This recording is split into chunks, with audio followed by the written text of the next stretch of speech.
Oh, I mean, obviously, the number one Lilith movie to watch is Black Swan. The number one Lilith album to listen to is Jagged Little Pill, right? Within each of us, I mean, I think Lilith has a really powerful application for women, for the feminine, but I think Lilith really works for everyone because within everyone is the masculine feminine and is the dark feminine. Welcome, star children and sex symbols. It is I, David Odyssey. We have quite a year ahead of us, and there's a lot to discuss. I'm really thrilled that this gets to be our first official episode. We are talking about a favorite topic of mine, something that I love to bring up when I'm giving people astrology readings. I'd love to write a book about her. And it's sort of this archetype, this presence that I see everywhere. I see in culture, I see in art, and I see in my clients, and I see in myself. She's been quite present. I'm about to explain to you like what Lilith is. You are listening to the Lilith in Sagittarius episode. You do not need to have Lilith in Sagittarius. You do not need to know what Lilith and or Sagittarius is. I'm going to break everything down for you, and she will be universally accessible and new user friendly. Mark my goddamn words. This archetype is obviously like we're in kind of a post-alphaba society. By the way, when I saw Bugonia, which we will also be talking about with my friend Albina, they had a trailer for Wicked Part 2, and my friend Albina turned to me and she goes, "This is the last one, right?" And then I turned to her and I was like, one can never be sure. But yes, when we think about the Elphaba, like wronged woman in art and culture and politics, it always leads back to the source. So Lilith is who we are going to be discussing. Lilith is a character outside of biblical apocryphal mythology. She is a sort of mythological folk character in a lot of different cultures. And Lilith is an astrological entity, all of which has a fabulous application in your life. So, to begin, in astrology, and then I swear we're going to get to know the woman, but in astrology, when you're looking at your chart, you have all these different kind of characters. You have the planets, there's asteroids. You want to see how they're all talking to one another. There are a few additional characters in one's chart that are not necessarily actual objects in space, like the planet Pluto or the sun. Those exist in space. There are other things which occur in one's chart which are mathematical points or observed kind of calculated points. Lilith is one of those. Lilith, Black Moon Lilith, as she's called in astrology, is the furthest point of the moon's orbit away from the Earth. What does that mean? As the moon is orbiting the Earth, it often comes closer to the Earth and then goes further away. The closer it comes, the closest it comes is called the perigee, and the furthest is called the apogee. Again, this is all like, you really don't need to remember a single word of this. Okay, just like as they say in 12 step, take what you like and leave the rest. I'm just kind of like laying the foundation of like, why is this even in astrology and why is this in your chart before we even meet the Dark Lady. So in astrology, when you're thinking about the moon, which is this feminine entity, it's this, it deals a lot with the mommy archetype. The moon is reflecting the light of the sun. So the moon deals a lot with kind of reflection and emotion and what we're taking in. The moon is constant. The moon is constantly in orbit. It's constantly changing. So the moon goes through these sort of phases. We think a lot about like the menstrual cycle, etc. If you think about the moon's furthest point from the Earth, where it's really in the void of pitch black space, that is Lilith. So it's amazing because in astrology, they have a name for this kind of pitch black, dark place that our emotional cycle can take us. That point moves, whatever that means to you, moves sign to sign, I'd say about every 8-ish months. And for those 8 months, that point, Lilith, occupies a single sign. You were born with Lilith in a certain sign. If you look at your chart, at your birth chart, or if you get a reading from a certain superstar astrologer whose podcast you're addicted to, we can tell you where Lilith was when you were born. And we can understand, okay, Lilith is entering this place now. What does that mean for this year for you? What does that mean in terms of how this archetype is going to register herself? All of which I'm about to explain. So let's meet the Dark Lady. Lilith is kind of most famously or most popularly known as the first woman and Adam's first wife in the Garden of Eden, because there were two versions of the creation story made, one in which man and woman both were made from the earth at the same time, and one in which woman was made out of man's rib, which that one kind of took off. Anyways, while there was this sort of reconciliation between the edits, we get these sort of, it's like so arcane going through the Apocrypha, but the myth basically is that the first woman, Lilith, is Adam's equal. And suddenly when it is decided that, hey girl, listen, we love what you're doing. Just so you know, there's actually a hierarchy. It's Adam, woman, and then the animals. Before then, it had been man, woman, animals all together. There was no idea of some allotment of power. When that happened, Lilith, the first woman, said, I'm not doing this. Like, I'm not below you. I'm your equal. And she not only challenged Adam, but she defied God. She spoke God's name and challenged him and said, this isn't happening. For that, Lilith was exiled from Eden, and a new woman, Eve, who was supposed to be the kind of like Stepford model, was created. Of course, with Eve still finds the tree, eats the apple, and kind of uncovers consciousness. So it's not to say that like the next woman was just going to be so boring and simple and amenable. But Eve has more of an awakening. Lilith is like, I'm already there, girl. I know the tea. I know what's going on. You don't really need to there is no more lying. There is no wool over my eyes. There is no gaslighting to be done. I'm not having it. So Lilith, and this will be important for 2026, when Lilith is banished, she becomes this sort of desert she-demoness. And the important thing here is that she isn't destroyed. This isn't, most movies with a femme fatale, they kill her at the end. Lilith becomes this enduring symbol of exile. Where Lilith really came in, and this is where I could spend hours.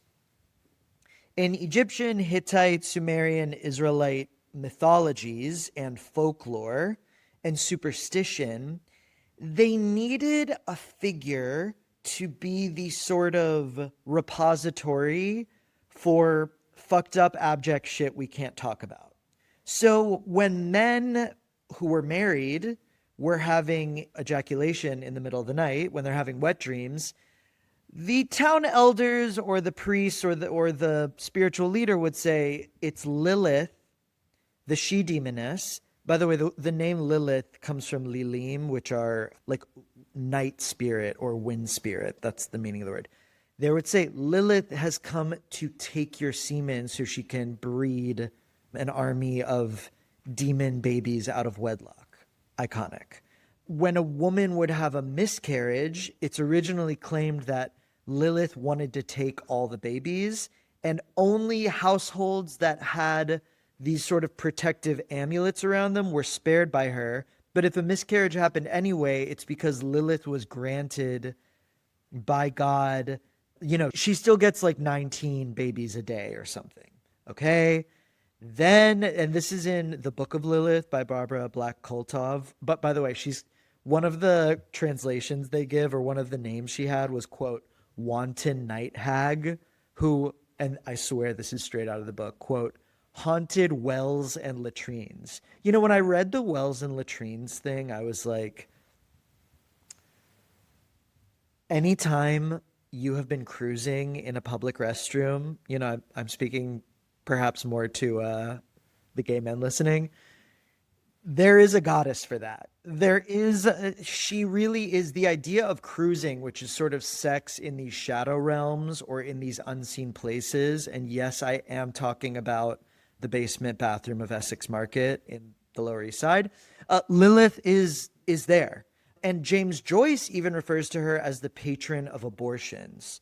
So it's amazing because within this idea of Eve, you know, the biblical first perfect woman, she has a shadow, and that shadow can be this amazing, vast bastion who can contain all the dark sides of femininity, of sexuality, of womanhood, of biology.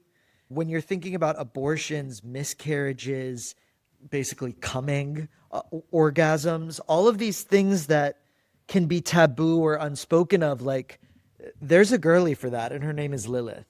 And, you know, I think there's an amazing, I think it's from the 70s, I use it a lot for research, Miss Magazine piece about it, which is about like this sort of reclamation of this character. You know, for Lilith, I would just core Lilith before we even specify what form she's about to take for all of us. I'm like, go to Watch Fiddler on the Roof for Masera. Hello. Ursula, Little Mermaid. Medea, Greek mythology. If you read X-Men comics, it's Madeline Pryor. You know, that wronged woman who kind of, like, thank God she's been wronged because now she's really taking her final form, and who even cares about, like, the pretty little princess. Maleficent has it. Actually, Maleficent's great. Angelina Jolie, generally, I think, can really do the Lilith thing very well. So when we're getting into Lilith, generally speaking, before we even get into the specifics and like what this means in astrology and what this means for you, like, oh, I mean, obviously the number one Lilith movie to watch is Black Swan. The number one Lilith album to listen to is Jagged Little Pill, right? Within each of us, I mean, I think Lilith has a really powerful application for women, for the feminine, but I think Lilith really works for everyone because within everyone is the masculine feminine and is the dark feminine. Within everyone also, and this is where these are some of the key Lilithisms. If you have been exiled, if you have been silenced, if you have been punished for speaking the truth, that is what is getting kind of reclaimed or re-owned. And there's this aspect of Lilith that is the cackling witch who's kind of like, you didn't get me. You know what I mean? Like, you didn't kill me last time and you're not going to kill me this time. And now I want revenge. Lilith has this revenge aspect that's really delicious, but it's not. All right, I want to say this. I'm going to get in trouble for saying this. Lilith is not a yes, we can sort of girl power thing. It's a much more complicated, ugly reclamation. You know, it's not a Ruth Bader Ginsburg poster. I think I celebrate, pop off, like, hail to the Jewess. Lilith is a different aspect. Lilith is the dark side. Lilith is the side of you that is ugly and has been made ugly. And what does that ugliness mean? And why do we have that ugliness? Okay? So Lilith is not supposed to be like beautiful or unifying. Lilith I mean, I think it's ultimately unifying because it's about breaking out of the surveillance state and kind of like the rejects claiming their power. But it is not like I discovered my Lilith and now I feel amazing about myself. It's Black Swan, which is I have been this good girl and now I'm facing my inner Mila Kunis, and now I'm bringing them into a reconciliation. You don't really want Mila Kunis to be punished, and you don't want Natalie Portman to keep being repressed. You want them to unify, and I mean, it's kind of fabulous how the movie ends, but they need to have sex. So what I'm just saying is like we kind of need to walk away from like moralism here, and we need to really look at those core experiences which have shaped us one way or the other. I think this is a big thing when we're looking at the dark femme archetype. This is a big thing with Persephone. When you're looking at these wronged women, when you're looking at these aspects of complicated sexuality, it's not really about like wrong or right. It's about power, to quote Buffy. Okay. So, Lilith takes on a different incarnation with every sign she enters. The signs of astrology are basically collections of elements or aspects or attributes. Together, they form a unified whole, which is to say, every one of us has a chart, and within each of us are the 12 signs. The 12 signs represent, it's kind of parts of a whole, right? So each sign represents kind of a different ladder on the rung of spiritual evolution, a different place we are in life. And in astrology, we also have the 12 houses. So those houses are kind of lenses into where we are or that part of our life. So Lilith, as she enters each different sign, is going to embody different aspects of what's going on in the world, what that is bringing out of us, and how we're responding to it. Okay? I would definitely as homework, I would definitely look at where Lilith was when you were born and just like, okay, she's in that part of your chart and she's in that sign. If we do a little mix and match, like, what does that mean to you? What experiences are coming up that represent that sort of primordial rejection, that exile, that reclamation? Okay. So Lilith, for much of 2025, was in Scorpio. I was born in 1990. If you were a 1990 kid, you had Lilith in Scorpio. I can just say that off the bat. It's kind of perfect because Libra, if you look at the procession of the signs, there's Libra, which launches the autumn, then we get Scorpio, then we get Sagittarius, right?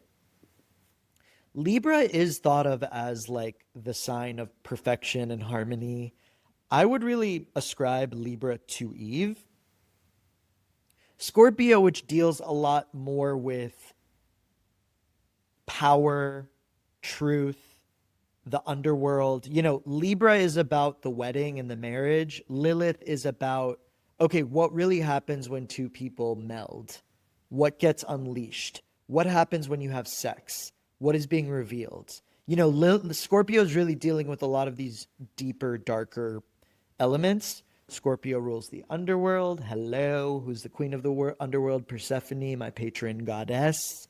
We also have in the underworld Hecate, goddess of crossroads, goddess of liminal spaces. Persephone, we know, is abducted and raped by Pluto. She then takes on this dual form. Again, we're seeing Lilith. Persephone is the goddess, the daughter of Demeter, the goddess of the harvest. She's kind of a spring maiden. When she's taken into the underworld, she becomes kind of the dark queen. And then a deal is struck in which Persephone spends 6 months above and 6 months below. So Persephone is the spring and summer, and when she descends into the underworld, we get fall and winter. We get the duality. We get death and rebirth. we get shadow and light, etc. Scorpio really embodies all of that. Scorpio really deals with the truth. Scorpio deals a lot with power, a lot with, wait a minute, if we have a relationship, what's the power dynamic here? You know, which is really what Lilith's thing was, of like, wait a minute, let's not pretend that we're equals if you're going to set up some bullshit hierarchy. So 2025, I think it's really interesting that Lilith was in Scorpio. There's a lot there. I think, first of all, it's so hard to talk about anything post 2024 that isn't so inflected by the election and by the sort of like assaults on human rights. But I think Lilith in Scorpio was very present in the sort of sobering, harrowing realization that one's body is like fully under attack. And, you know, for women and for trans people especially, like, oh, all of this can just be ripped away. You don't have power. You can either be exiled or controlled. So first of all, I think Lilith in Scorpio was really coming up there. I think the idea of the truth teller, or the kind of sobered, harrowed Lady Macbeth, who's kind of very aware of everything, she really is coming up in the Lilith in Scorpio thing. I was born with Lilith in Scorpio, which means I and my cohort had what is called a Lilith return. It means Lilith is back where she was when you were born. For me, like,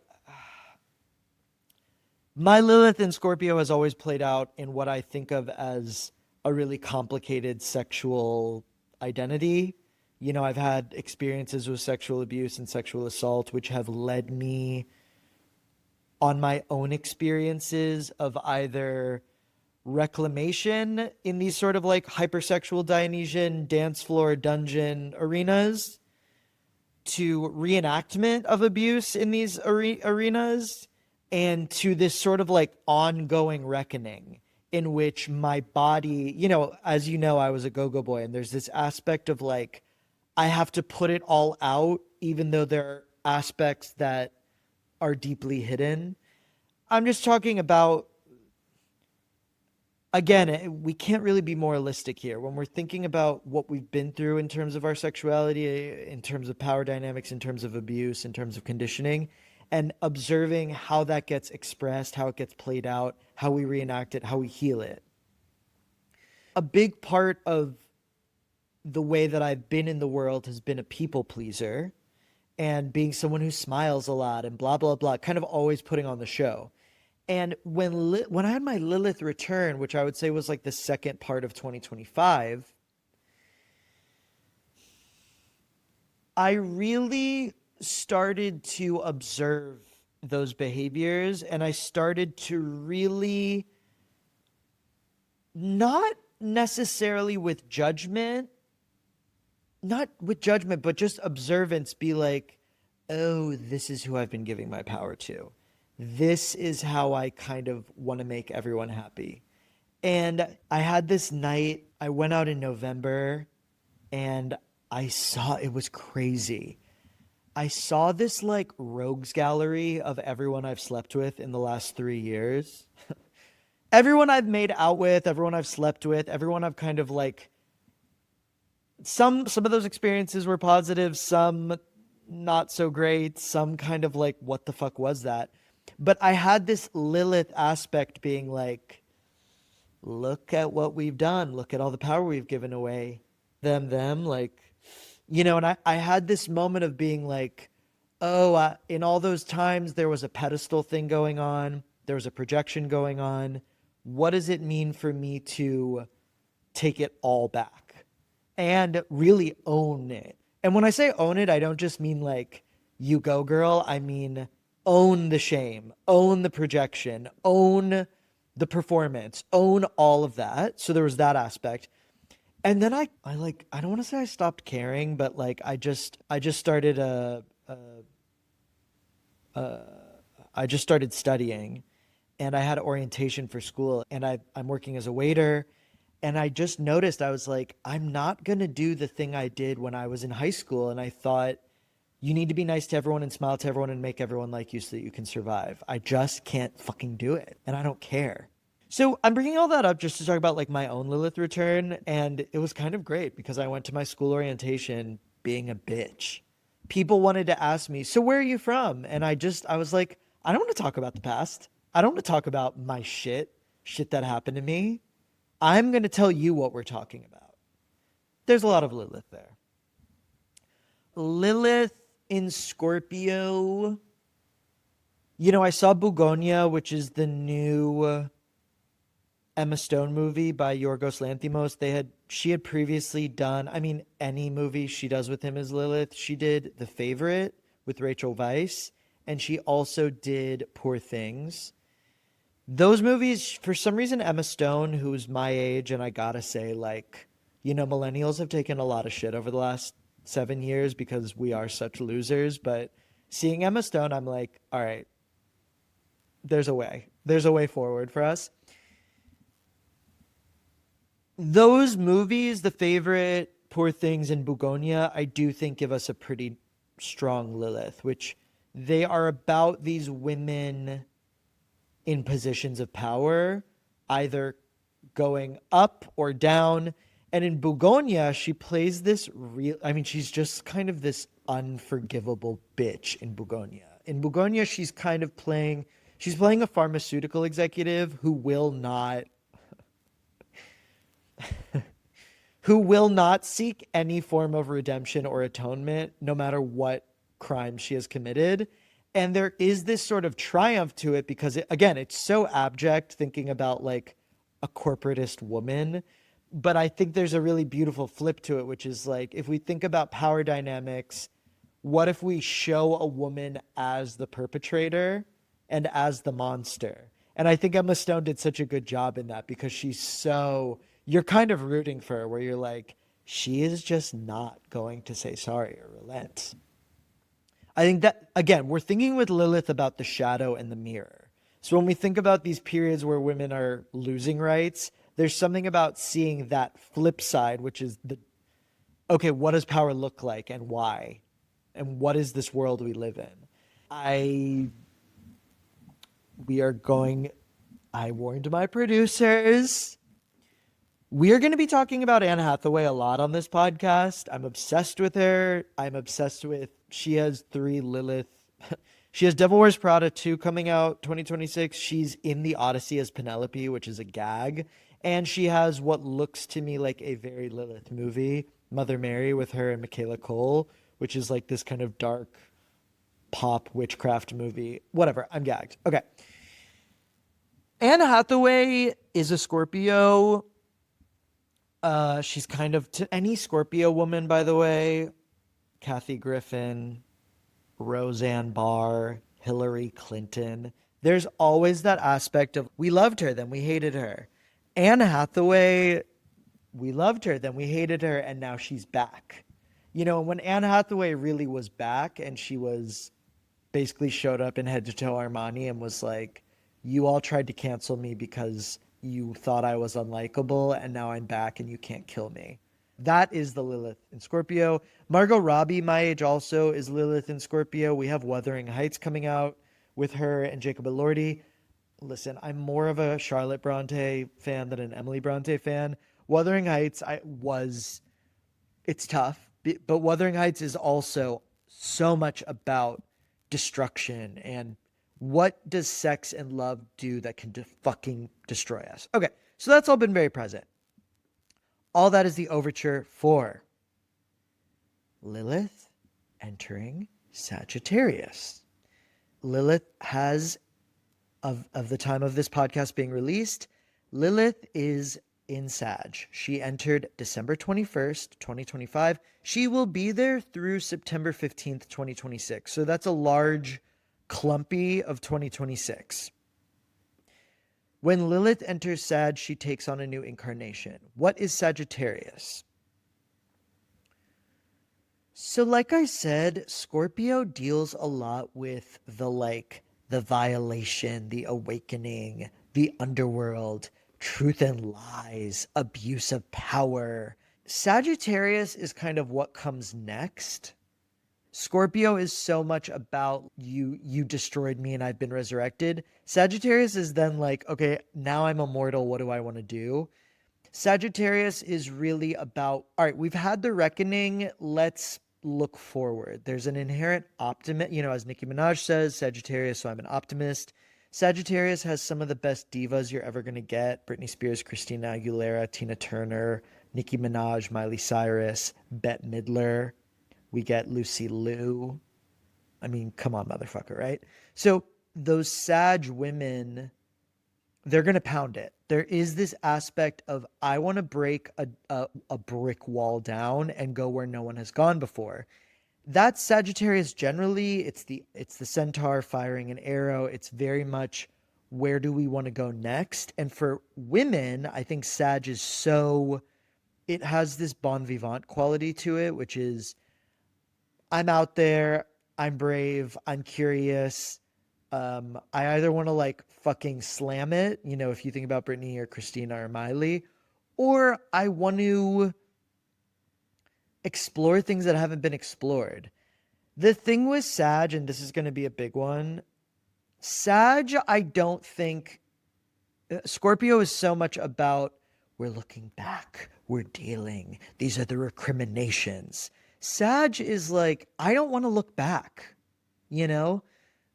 This was a big thing with Tina Turner, which was after What's Love Got to Do with It, as she continued to make music and be like the highest grossing, during Tina Turner's second Saturn return, which you can read about in my book, When Saturn Returns, during Tina Turner's second Saturn return, which is her mid-50s, she was the highest grossing touring artist. Okay, like, suck on that.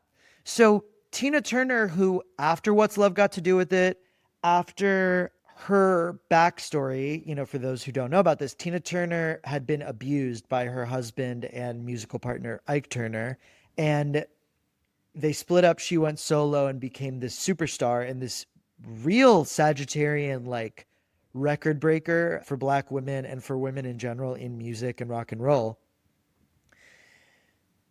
When after the movie about her life and that relationship with Angela Bassett, What's Love Got to Do with It, was made in the early 90s, Tina Turner was kind of like, I don't want to talk about this anymore. And as she kept making music and kept touring, every time she'd have to do press, she'd get these interviews where these idiot journalists would want to just ask these kind of probing questions about her abuse history. And Tina Turner was like, I'm wanting to be the first Black woman rock star in the world. I don't want to talk about this shit. I don't want to keep having to go back and back and back. And, recently, Sarah Silverman did this, like, who's a Sagittarius, the comedian Sarah Silverman did this kind of like apology thing where she wanted to apologize for all the offensive things she said in the past. And it was kind of like, I don't think this is the point. Like, I don't need to see you going back. I want you to take us forward.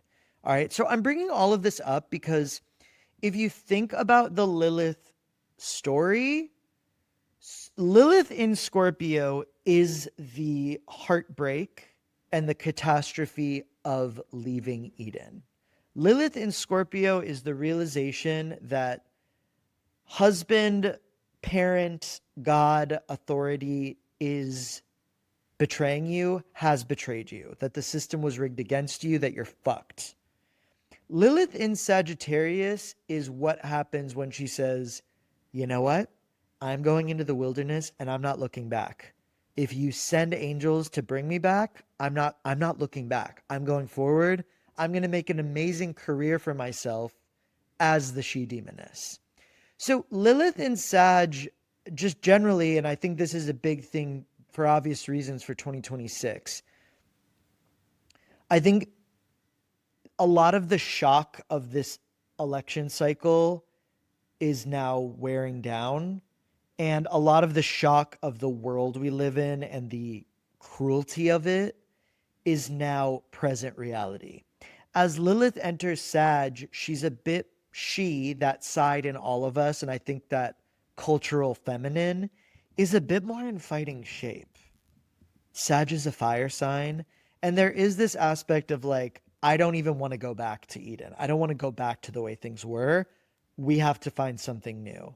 So that's not to say like, be optimistic. You're having your, like, be optimistic, women and trans people. You're having your rights taken away. It's not that, but it is this saying of like, all right, we have grieved and now we are going to create something new and we're going to incarnate as something new. So I wanted to bring up a few of my like my girly archetypes.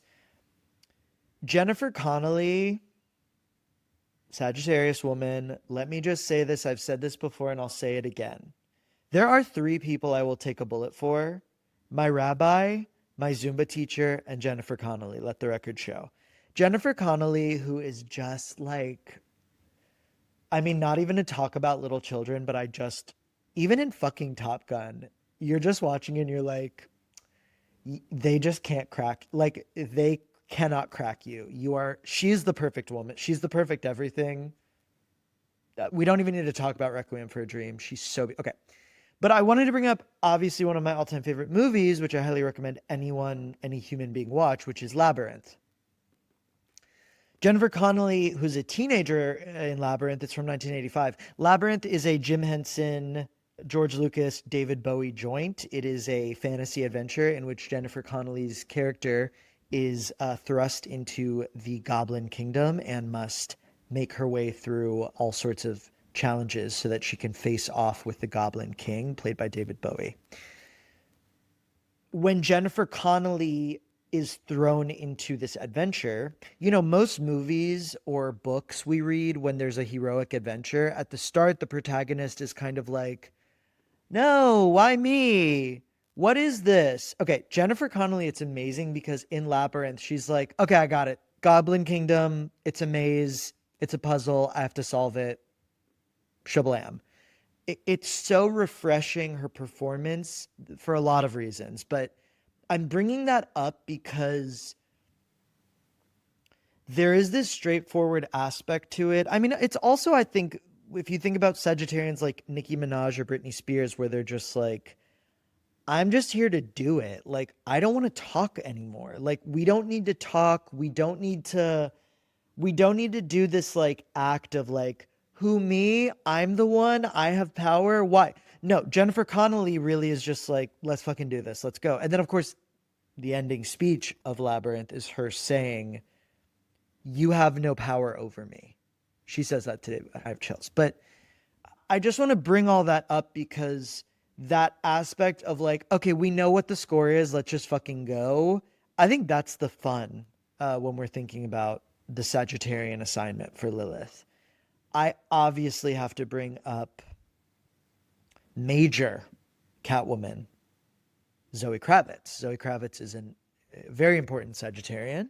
You know, I loved the new Batman movie in which it's her and the Taurus Robert Pattinson. If you want to know all about the astrology of every actress who has ever played Catwoman, please read my nylon piece on Catwoman astrology. I'm obsessed with that. Catwoman Catwoman is the archetype. The idea, Catwoman never gets punished. She never goes to jail. She never learns a lesson. That's the Lilith thing. And Zoe Kravitz's Catwoman is really good because Robert Pattinson, his Batman can't really,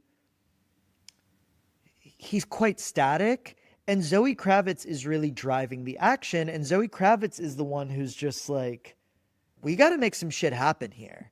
And she's so, the character is vengeful, but she's also really clear-headed and driven. And she's obviously so sexy, so beautiful, but I just think it's kind of like a perfect encapsulation of the Sag thing, which is like, I'm making shit happen. Like, I don't care if I'm being judged. I don't care if I'm on the outskirts of society. I don't care if and her whole thing in the movie is like, why do we women at the bottom have to pay? Like, it's time for these men in power to go down.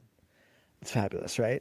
I would highly recommend I just reread, and you can listen, Britney Spears's trial, her court testimony that's recorded, which is really about her being like, excuse me, I'm not good, I'm great. Like, I'm the engine, I'm the power.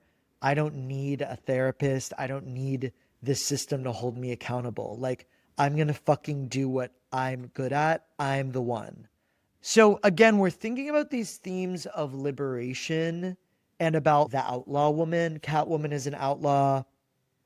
Britney Spears really is basically, that whole trial was about like, look at what the California legal system has done to the most famous, most powerful woman on the planet. Look at what they did to her. And now it's time to get some answers and it's time to get some revenge. The other one that I would, of course, bring up, um, Tiana Taylor is a Sagittarius. I have always loved her. I've loved her since I know she has sworn away work this pussy, but you get it. If you've seen the movie One Battle After Another, her character is unbelievable. I mean, first of all, she is so mesmerizing. She's so beautiful. She's so striking. And the character is literally a terrorist. She plays this sort of outlaw, and she's a real freedom fighter. The movie is about how Leo, it's a really interesting flip, which is Leo and Leonardo DiCaprio and Tiana Taylor have a child, and Leonardo DiCaprio kind of ends up being the maternal parent, and Tiana Taylor basically goes off into the sunset. She takes on this sort of cowboy role of like, I'm never giving up my mission and I don't care what that means. And it's a really interesting portrayal of a mother because she's ambiguous, she's dangerous. We don't really know what to do with her by the end of the movie, but she's like a hard ass motherfucker. And they show these scenes of her, blowing up banks and holding Sean Penn at gunpoint. And you're like, wow, this is a sort of sexuality and reclaiming of power that isn't quote unquote good. And it might not all be for the good. And she might not be a good wife or mother or daughter. It's not really about that. It's about like this side of you that's like, this is who I've always been. This is what I've always wanted to do. This is what's held me back. We now know what's held me back, what's holding me back. We know that this society is not going to change. We know that, your family, your relationship, whatever those dynamics are, where we get the score. So it's like, all right, let's just fucking go. Jennifer Lawrence is entering her Lilith return in Sag. She just also did a movie about a very complicated mother called Die My Love. It's very much about postpartum and about like what happens when you aren't the perfect wife or the perfect mother. But Jennifer Lawrence, she had an amazing New York Times piece where they were asking her about like her past and things she said and blah blah, and she just said, I regret anything I've ever said or done. And I mean, it's so perfect for millennials because I think for millennials, I mean, I can at least say this because I was born in 1990. It's like, when Facebook or Tumblr or all those things started, we didn't know that it was going to be forever. We didn't understand that things we'd write or say would be there forever. And I think there's this thing of being like, I'm looking back. These are all the things I'm ashamed of. I can just, not to say like blanket disavow it, but kind of be like, all right, it's done. Like, it's done. I don't care about the past. I'm ready to go, to look forward. Like, there is this thing I think with Jennifer Lawrence where, and same with Emma Stone of like, I'm a grown-ass woman now, so like, it doesn't really matter what I did or said when I was 22 and part of a corporate machine. Like, I can do whatever I want now. These are the choices I want to make. So what is all, I know I'm talking a lot, and like, if you don't know who these women are, it doesn't matter. I'm kind of just trying to paint a picture. And I want to like talk about what that looks like.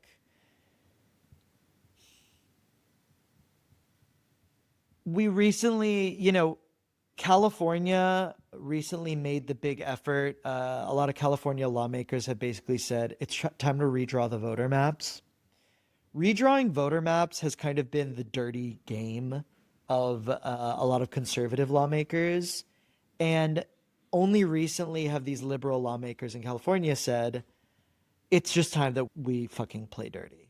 I'm not even saying that that's necessarily playing dirty, but when you look at a lot of the times that Democrats or quote unquote liberals maybe wanted to take the high ground or play nice, I'm thinking of that I mean, that whole Neil Gorsuch thing where President Obama had selected a Supreme Court justice, but then Mitch McConnell invalidated it and somehow that was allowed.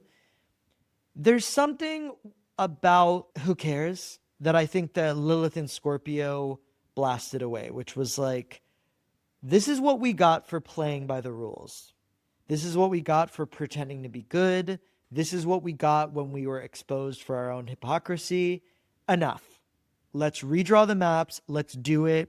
Do whatever we need to do to go beyond and to take things back. So that's a big aspect of Lilith, which is like, I'm not looking back on old forms of moralism. I'm going to do what it takes to claim my power. So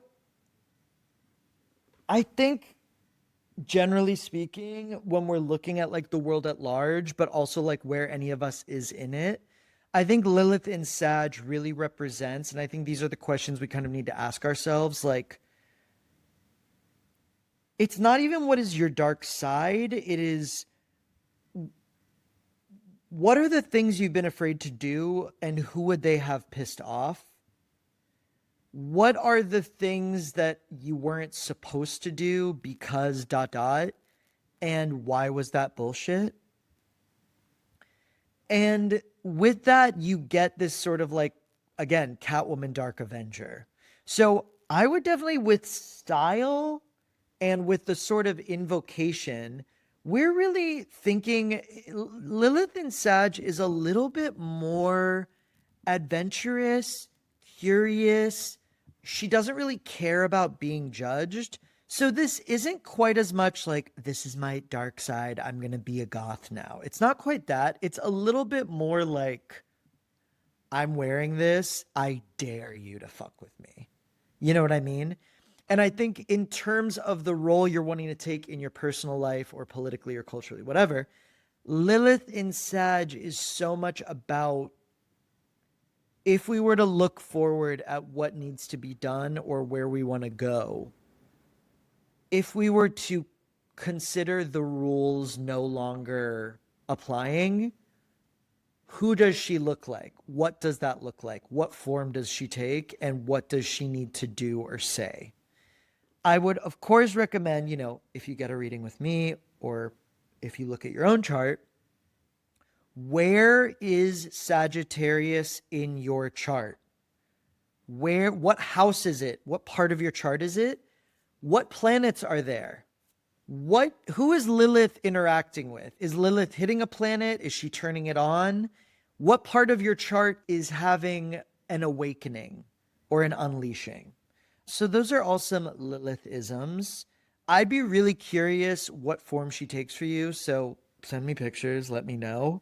And who, she might be people in your life. She might be you. So let me know like what incarnation she's taking in your life or where you're seeing her, where you're hearing her. We will be here every Wednesday. This incarnation will be getting discussed a lot more. So hang on because the ride has only begun. Please share your Lilithisms on all, with anyone you know. Please share this podcast with anyone you know might be interested. And we would love if you would leave comments, reviews, ratings, and reposts. And if you have questions or you want to tell me about your Lilithisms or whatever incarnation she's taking in your life, hit me up at ask@heavenlybodiespodcast.com. I am at davidodyssey.com and would be happy to give you a Lilith reading. And I will see you next week. Mwah. Thank you for listening. This podcast is part of Pride House Media. hosted by David Odyssey, and produced by Matthew Breen and Josh Rosenzweig, with original music composed by Nell Balaban. If you enjoyed this episode, please subscribe wherever you listen to podcasts. And while you're there, leave us a rating and review. It really helps others discover the show. I'd love to get to know you, so email questions and visions to ask@heavenlybodiespodcast.com and book a reading with me at davidodyssey.com. Until our next trip, keep looking up.